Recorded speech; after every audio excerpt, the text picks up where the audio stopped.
The Prime Minister is one Indian person. He is not India. No matter.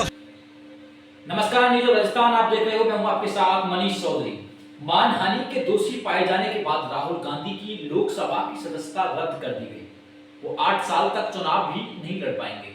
ऐसे में Congress party उन्हें बचाने के लिए कई तरीके इस्तेमाल करने की योजना बना रही है। क्या निरंकुश हो रहा है भारत का लोकतंत्र? समझते हैं पूरी कहानी। भारत के जन प्रतिनिधित्व कानून और सुप्रीम कोर्ट द्वारा 2013 में की गई विवेचना के मुताबिक लोकसभा या किसी भी विधानसभा की सदस्य की सदस्यता रद्द होने के लिए उसका दोषी पाए जाना और कम से कम 2 साल की जेल की सजा पाना काफी है। कानून के मुताबिक ऐसे में उनकी सदस्यता अपने आप रद्द हो जाती है। हाँ, लोकसभा या विधानसभा की सदस्य की दोषी सिद्ध की जानकारी मिलने और फिर सदन द्वारा चुनाव आयोग को उस सदस्यता की सीट रिक्त हो जाने की सूचना देने की औपचारिक कार्रवाई पूरी होने के समय तक वो जानकारी जो है प्रोवाइड कराते हैं। आखिर क्या राहुल गांधी के सामने और कांग्रेस पार्टी के सामने अब क्या चुनौती है? पूरी रिपोर्ट देखिए। क्या निरंकुश हो रहा है भारत का लोकतंत्र? भारत के जन प्रतिनिधित्व कानून और सुप्रीम कोर्ट द्वारा 2013 में की गई विवेचना के मुताबिक लोकसभा या किसी भी विधानसभा के सदस्य की सदस्यता रद्द होने के लिए उसका दोषी पाए जाना और कम से कम 2 साल की जेल की सजा पाना काफ़ी है। कानून के मुताबिक ऐसे में उसकी सदस्यता अपने आप रद्द हो जाती है। हाँ, लोकसभा या विधानसभा की सदस्यता की दोषी सिद्ध की जानकारी मिलने और फिर सदन द्वारा चुनाव आयोग को उस सदस्य की सीट रिक्त हो जाने की सूचना देने की औपचारिक कार्रवाई पूरा होने में समय लग सकता है। राहुल और कांग्रेस के लिए क्या बड़ी चुनौती है?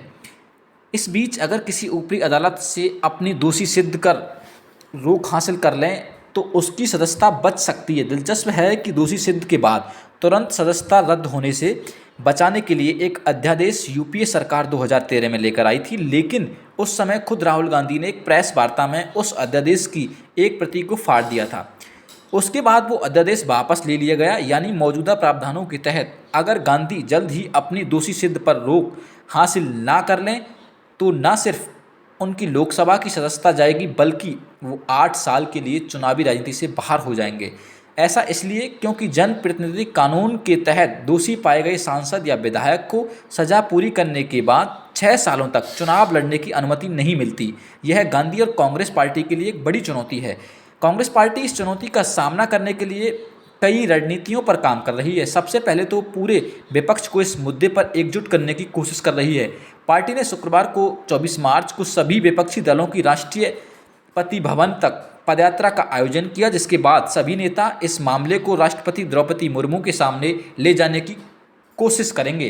कई विपक्षी दलों ने राहुल गांधी का समर्थन किया। इसमें आरजेडी, एएसपी, आप, डीएमके, एनसीपी और शिवसेना, उद्धव ठाकरे जैसी पार्टियां शामिल हैं। दूसरी चुनौती है सूरत की अदालत के फैसले के खिलाफ की अपील। कांग्रेस ने कहा कि फैसले में कई समस्याएं हैं जिनके आधार पर वो फैसले के खिलाफ अपील करेंगे। अदालत का फैसला गुजराती में है, 170 पन्नों लम्बा है। अभिषेक मनु सिंघवी जैसे कांग्रेस के बड़े वकीलों को उसका रूपांतरण करवाकर उसकी बारीकियां समझने में थोड़ा समय लग सकता है। इसके अलावा सिंघवी ने खुद पत्रकारों को बताया कि मानहानि के कानून के तहत दोषी सिद्ध के लिए किसी स्पष्ट व्यक्ति या किसी स्पष्ट चीज़ के विषय में मानहानि साबित होनी चाहिए। पार्टी मानती है इस मामले में ऐसा नहीं हुआ है। कांग्रेस की दूसरी दलील यह है कि जिसकी मानहानि हुई है उसे ही शिकायत दर्ज करानी होती है और बताना होता है कि किस प्रकार उसकी मानहानि हुई।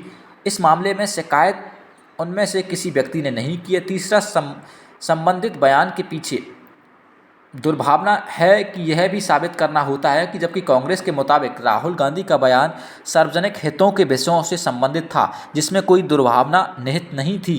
कांग्रेस ने आधिकारिक क्षेत्र का भी सवाल उठाया है और कहा है कि बयान कर्नाटक के कोलार में दिया गया था तो उसके खिलाफ शिकायत गुजरात की सूरत में नहीं की जा सकती। पार्टी के मुताबिक यह आधिकारिक क्षेत्र के सिद्धांत का उल्लंघन है। इसके अलावा पार्टी ने इस पूरे मामले में पूरी न्यायिक प्रक्रिया के ठीक से पालन नहीं किए जाने के भी आरोप लगाया है।